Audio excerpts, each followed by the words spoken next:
Why does orgasmic birth matter? Is that something you've been thinking about?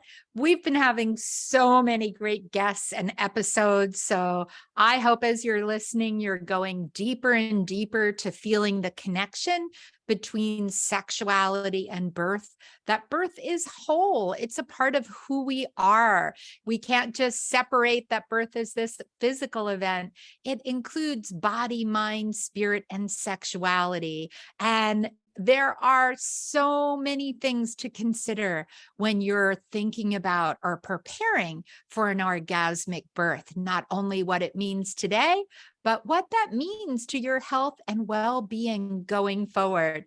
Hi, I'm Debra Pascali-Bonaro. I am the director of Orgasmic Birth and host of the Orgasmic Birth podcast. And today I really want to take you into a little bit deeper dive as you're getting to know me and know many of the guests that we've had. I want to just take you back again and thinking, what was birth like? And I know we've covered that a bit. I hope you've been exploring what your roots and connection to birth have been, where you were born, where your parents were born, great grandparents. And, most people are only a generation 2 or 3 from birth being at home. But we have had benefits from medicine. So I do want to say that hospitals have been a place of saving lives, but we're in a difficult place right now because if the medicalization of birth was always good, then we'd be having better outcomes than we have.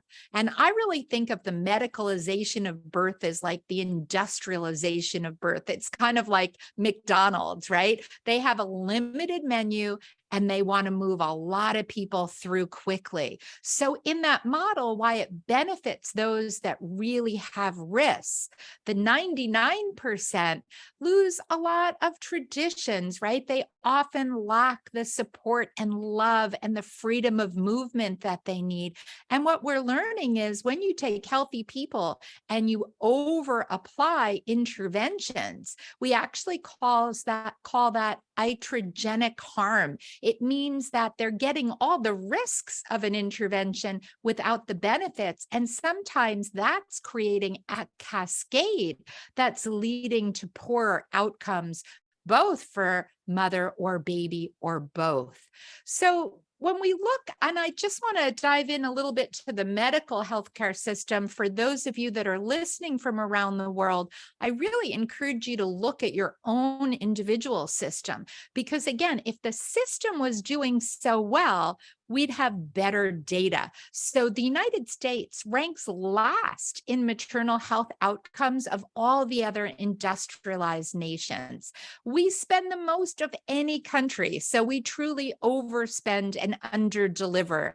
If it was really about money, hands down, the US should have better outcomes, but it's not. 700 women die of complications of pregnancy and childbirth per year, and maternal deaths have doubled here over the last 20 years. People are twice as likely to die from pregnancy-related complications than a generation ago, and over 50,000 women each year suffer life-threatening complications, what we call a near miss.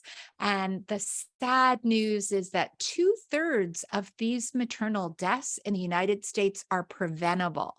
So let's break it down even more. And I know you're thinking that a lot of this has to do with our racial disparities and inequities. Black, brown, and Indigenous women are 3 times more likely to die from complications of pregnancy and childbirth than white women. We know that of the women that die each year in the United States, Black women are most disproportionately affected. And even of infant mortality, Black babies die at a rate of almost 10 times more, 10 10.8 per thousand live births, where white babies, or our national average, is 5.6 per thousand. So we really have to look at some great websites to get this data from. Our blackmamasmatter.org, which dives deeper into the inequities. Also, everymothercounts.org, two websites I use, as well as our Center for Disease Control in the United States. And those that are listening international, please post out. I'd love to know what data you find. Are there inequities and racial disparities in your country or community? And what are your overall rates of maternal and infant mortality? So I just want to take you back, and not that before hospital birth, we didn't, in many parts of the world, have very high maternal and infant mortality rates. We did, and there have been many improvements. But one of the things we know is that we can have safe and healthy birth in any setting today. We have great outcomes in home birth, really great outcomes too in birth centers, which are really like having a home birth in someone else's home. There's nothing different that midwives have in a birth center than they have when they bring their own equipment to your home. And ideally, I'd love to see us have home births in the hospital, where hospitals would realize that creating a safer environment that would truly honor each person to move the way they want to move, to have with them who they need for support, to honor that birth is a part of their intimate life, to bring more love. And with that, as you heard from Dr. Sarah Buckley, they need to have privacy, safety, and feel unobserved. So some things we can learn from that history of our ancestors that birthed at home, or really looking and understanding home birth today. So as you're considering your place of birth, I always, when I'm teaching doulas, I love in our doula workshops, we really talk about some essential things to prepare for birth so that people can make informed decisions. And I think one of them is to ask your caregivers a bit about their birth paradigm. So, what percentage of people in their practice have cesarean birth? What percentage of people in their practice use medication, epidurals? And if you're lucky enough to be in a place where nitrous oxide is available, also called laughing gas, what percentage of people use that? How often are people laboring upright? Do they have balls and cubs and different tools? And I'll go deeper into those and show you some in other episodes. But there are so many ways to have movement and have a birthing area that looks more like an active gym space than having the bed as the center of the room. How many people in their practice have a doula? And I've already talked about how doulas are such an important part of helping you to have a gentle, safe, and private birth, and many times giving you that privacy you need to go deeper into intimacy and have an orgasmic birth. So you really want to get to know that paradigm. It's your birth.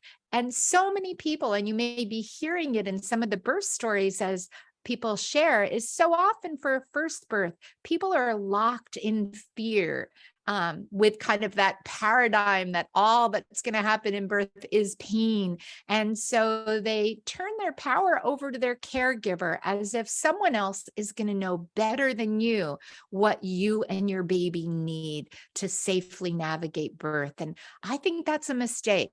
I think when you find a caregiver that realizes that this is a collaboration and the caregiver honors that you have the most knowledge. If you are the birthing person, you are the most connected to your baby, and you're going to truly feel into what feels right, what way you need to move to be able, when decisions are being made, to have the information that you need to make the best decision in the moment in collaboration with your care team. So if you're nervous to ask your provider what's their rate of cesarean, or if they don't want to tell you, these are big red flags for you and for them.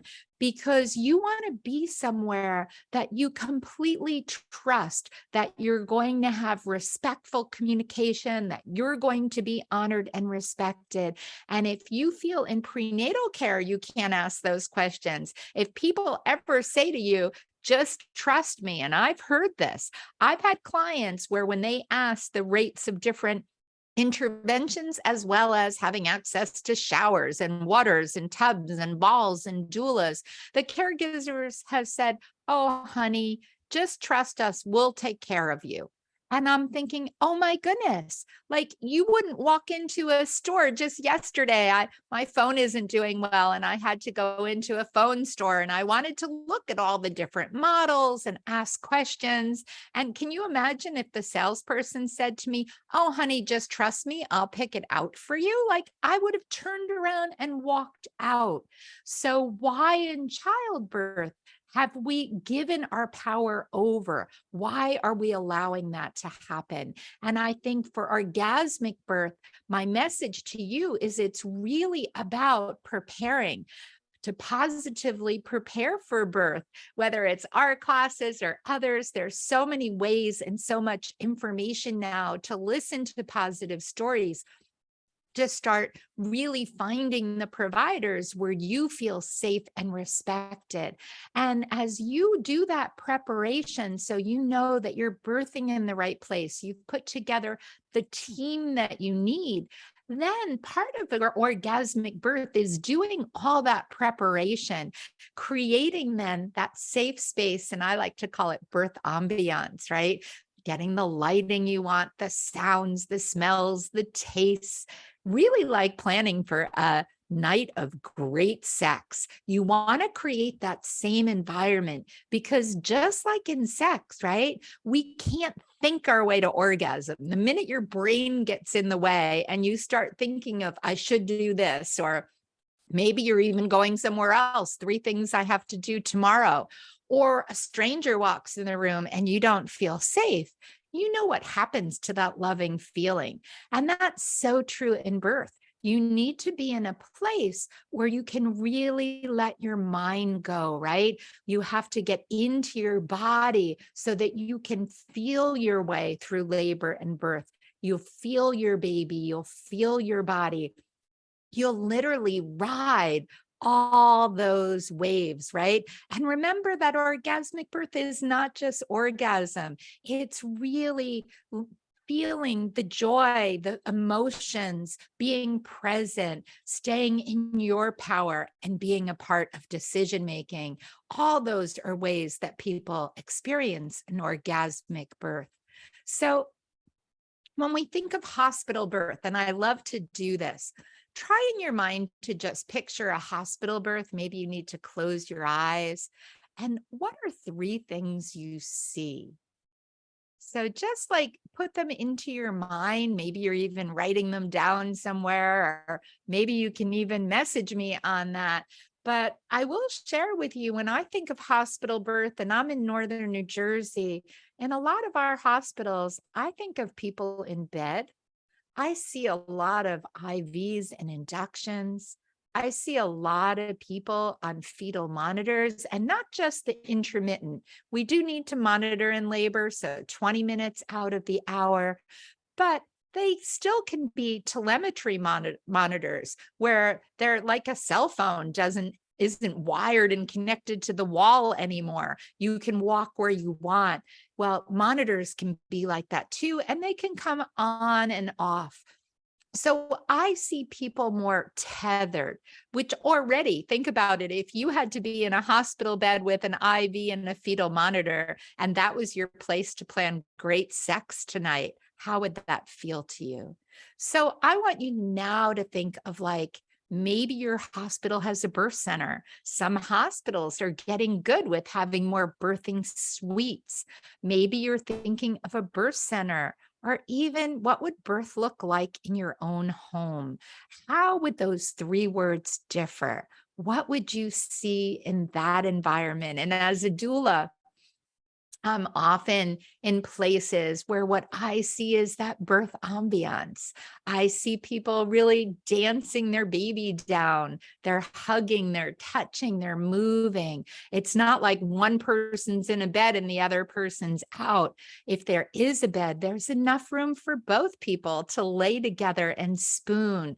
There are tubs that are big enough for two people to really hold each other and love their baby into the world. So, lots to think about in kind of our birthing environment. What do you want to create so that you can have the potential for that sacred sexual orgasmic birth? It's very hard to do it if the environment is not conducive. And then, if you're in that environment where let's say you're in a tub and you have freedom of movement and you can kiss and touch, and maybe yourself or your partner can guide you to things that increase your oxytocin, that bring you into your sensuality, that really stimulate, right? You're going to move in different ways. Your sounds are going to be different. Just think about the difference of what it's like to be turned on and just fully in love and feeling your own or your partner's touch, and what it feels like instead to be observed by others and machines and touched by strangers, maybe in ways that don't always feel safe. There's such a contrast. So orgasmic birth matters in how you prepare, what you learn, how you bring your sexuality to it. And so many of our sexuality educators are giving you great tips. And then when you labor and fully dilate and open to birth, right?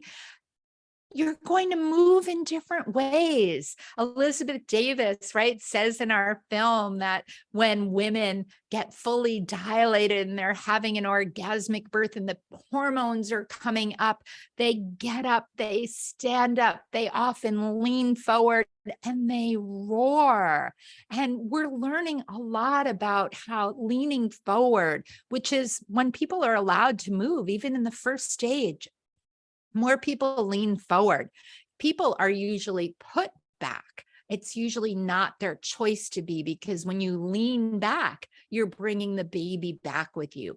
When you lean forward, you're actually helping the baby to rotate forward. But we're learning more and more too that we have all those clitoral nerves, our cervix. Oh my goodness, did you enjoy the episode from Olivia about the self cervix? Our cervix is filled with nerves and healing and really understanding your cervix, and that can help in birth to have different sensations there.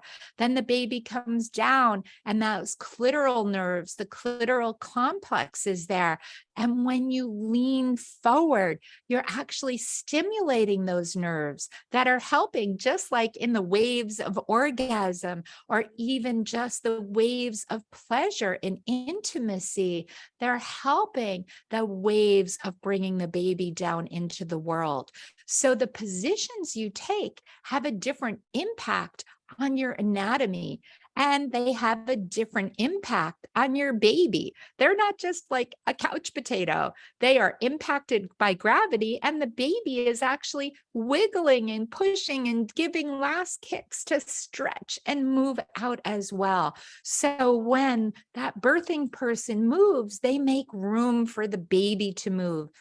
And I think we're only at the tip of the iceberg in understanding how different positions are impacting different parts of the female anatomy. So interesting, right? And that's why I think many people that feel safe and are deeply connected and in touch with their body do the work before the birth, then feel those moments of ecstasy or pleasure. And a rare few have that birthgasm, that incredible, as you saw in our documentary, Orgasmic Birth. Amber has 2 rolling orgasms in labor, and she wasn't even at the moment of birth. They were stimulated, by being in labor and kissing her partner. So there's so much available to us that has been sterilized or stripped away by a system, by the fact that we don't talk about birth and sex, that there's so many taboos about birth, so many taboos about sex. And if you're someone that's feeling immobilized by the fear or the pain, so you haven't been doing the work or haven't been asking questions of your caregivers, do they support this connection between birth and sex, birth and intimacy? That birth is emotional, and your emotional well-being in labor is incredibly important, because if you don't feel safe, if you feel afraid, your labor is going to slow or stop. And if you're in a hospital, they're going to start interventions to push it along, rather than stepping back and saying, how can we help you to feel safe? How can we help your own body to open to birth? So I hope some of my thoughts today just have you looking, because if our system was so good, we'd have much better outcomes. And I do believe the system is necessary and needed for some people, but it's time for great change. It's time to honor that there is joy, love, pleasure, ecstasy in birth, and to start asking, how are we going to support people to feel that, to have that peak transformational experience? And it truly starts with you. As you're hearing people share their stories, each person that's taken their power back, that's found the right place for them, the right provider for them, and given birth in their way, they are finding great joy. So I really hope that fear, it's a healthy thing to have. Birth is an unknown, but it's unhealthy to make it so strong that it stops you from having some curiosity, from asking questions, from going beyond what your assumptions might be. And instead of creating an ordinary experience, I believe every birth has the potential to be extraordinary. And that's what I wish for you. Thank you for listening today. I hope you'll share your comments with me. I always love to hear from you. What ways are you taking back your power? What ways are you planning for an orgasmic birth? And I look forward to hearing from you. And please listen along. We're going to go deeper and deeper into these discussions in the coming weeks. Bye.